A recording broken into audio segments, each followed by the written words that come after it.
ഇന്ന് നമ്മൾ വായിച്ചു ധ്യാനിക്കുക ജോബിന്റെ പുസ്തകം 19ഉം 20ഉം അധ്യായങ്ങളാണ്. ജോബിന്റെ മറുപടി. അധ്യായം 19. ജോബ് പറഞ്ഞു, എത്ര കാലം നിങ്ങൾ എന്നെ പീഡിപ്പിക്കുകയും വാക്കുകൊണ്ട് നുറുക്കുകയും ചെയ്യും? ഇപ്പോൾ 10 പ്രാവശ്യം നിങ്ങൾ എൻ്റെ മേൽ നിന്ന ചൊരിഞ്ഞിരിക്കുന്നു. എന്നെ ദ്രോഹിക്കാൻ നിങ്ങൾക്ക് ലജ്ജയില്ലേ? ഞാൻ തെറ്റു ചെയ്തെങ്കിൽ തന്നെ അത് എന്നോടുകൂടെ ഇരുന്നു കൊള്ളും. നിങ്ങൾ എന്നേക്കാൾ വലിയവരെന്ന് ഭാവിക്കുന്നുവെങ്കിൽ എൻ്റെ ദൈന്യം എനിക്കെതിരെ തെളിവായി നിങ്ങൾ സ്വീകരിക്കുന്നുവെങ്കിൽ ദൈവമാണ് എന്നോട് ഇത് ചെയ്തതെന്നും എന്നെ വലയിൽ അകപ്പെടുത്തിയതെന്നും നിങ്ങൾ മനസ്സിലാക്കണം. അതിക്രമം എന്ന് ഉറക്കെ വിളിച്ചു പറഞ്ഞാലും എനിക്ക് മറുപടി ലഭിക്കുന്നില്ല. മുറവിളി കൂട്ടിയാലും എനിക്ക് നീതി ലഭിക്കുന്നില്ല. കടന്നു പോകാൻ ആവാത്ത വിധം അവിടുന്ന് എൻ്റെ വഴി മതിൽ കെട്ടി അടച്ചു. എൻ്റെ മാർഗങ്ങളെ അന്ധകാരപൂർണമാക്കുകയും ചെയ്തു. എൻ്റെ മഹത്വം അവിടുന്ന് ഉരിഞ്ഞു മാറ്റിയിരിക്കുന്നു. എൻ്റെ കിരീടം അവിടുന്ന് എടുത്തു കളഞ്ഞു. എല്ലാ വശത്തു നിന്നും അവിടുന്ന് എന്നെ തകർക്കുന്നു. ഞാനിതാ പോയിക്കഴിഞ്ഞു. അവിടുന്ന് എൻ്റെ പ്രത്യാശയെ വൃക്ഷത്തെ എന്ന പോലെ പിഴുതു കളഞ്ഞിരിക്കുന്നു.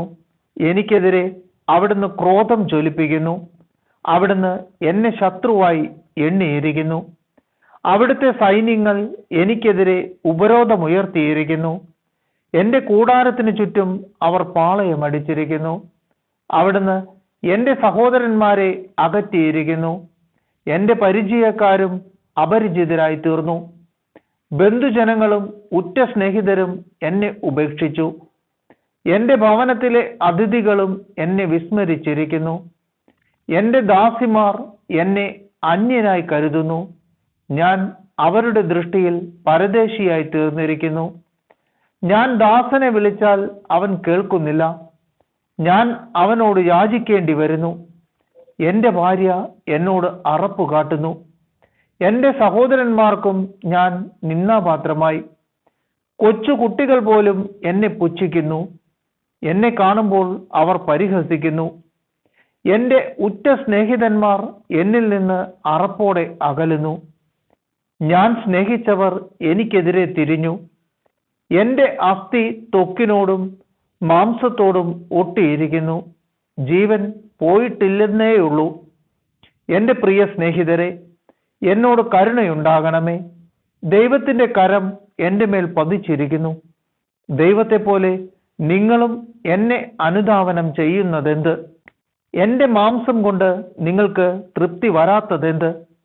എൻ്റെ വാക്കുകൾ എഴുതപ്പെട്ടിരുന്നെങ്കിൽ, അവ ഒരു പുസ്തകത്തിൽ രേഖപ്പെടുത്തിയിരുന്നെങ്കിൽ, ഇരുമ്പു നാരായവും ഈയവും കൊണ്ട് അവ എന്നേക്കുമായി പാറയിൽ ആലേഖനം ചെയ്തിരുന്നെങ്കിൽ, എനിക്ക് ന്യായം നടത്തി തരുന്നവൻ ജീവിക്കുന്നുവെന്നും അവസാനം അവിടുന്ന് എനിക്ക് വേണ്ടി നിലകൊള്ളുമെന്നും ഞാൻ അറിയുന്നു. എൻ്റെ ചർമ്മം അഴുകി ഇല്ലാതായാലും എൻ്റെ മാംസത്തിൽ നിന്ന് ഞാൻ ദൈവത്തെ കാണും. അവിടുത്തെ ഞാൻ എൻ്റെ പക്ഷത്ത് കാണും. മറ്റാരെയുമല്ല, അവിടുത്തെ തന്നെ എൻ്റെ കണ്ണുകൾ ദർശിക്കും. എൻ്റെ ഹൃദയം തളരുന്നു. നാം എങ്ങനെ അവനെ അനുധാവനം ചെയ്യും?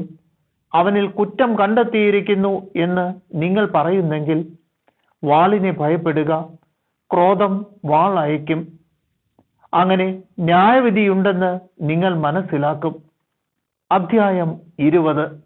സോഫാർ വീണ്ടും സംസാരിക്കുന്നു.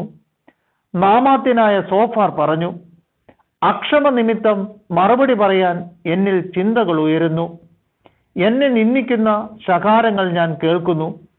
മറുപടി പറയാൻ ഞാൻ ഉത്തേജിതനാകുന്നു. പണ്ട് മുതൽക്കേ, മനുഷ്യൻ ഭൂമുഖത്ത് ഉത്ഭവിച്ച കാലം മുതൽക്കേ നിനക്ക് അറിയില്ലേ?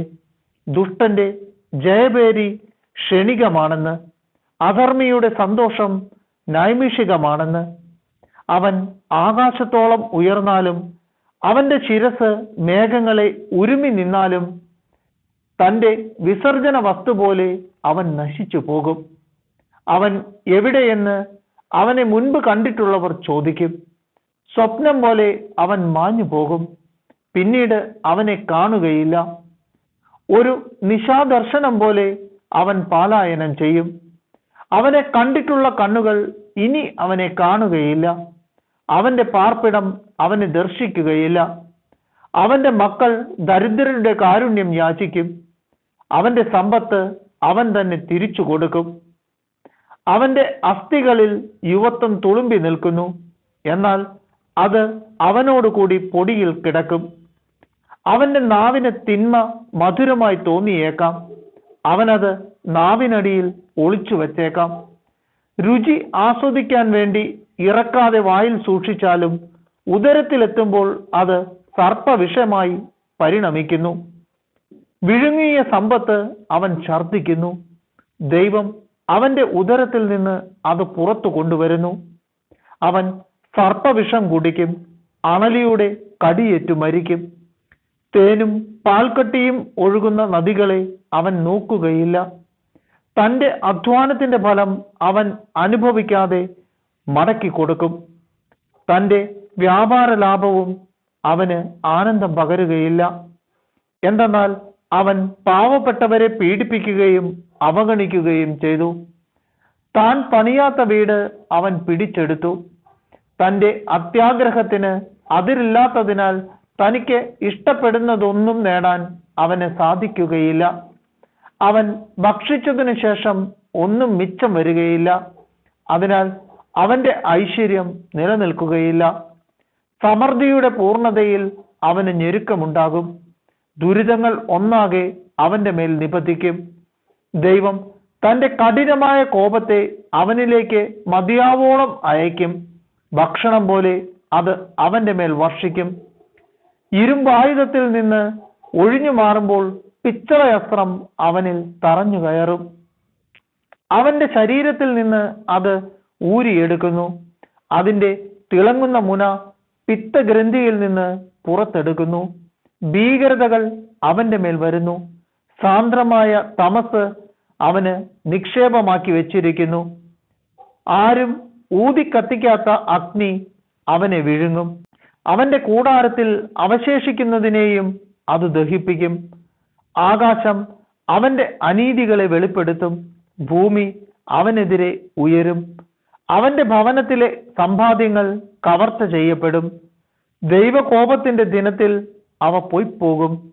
ദുഷ്ടന് ദൈവം നൽകുന്ന ഓഹരിയും ദൈവത്തിൽ നിന്ന് അവന് ലഭിക്കുന്ന അവകാശവും ഇതാണ്.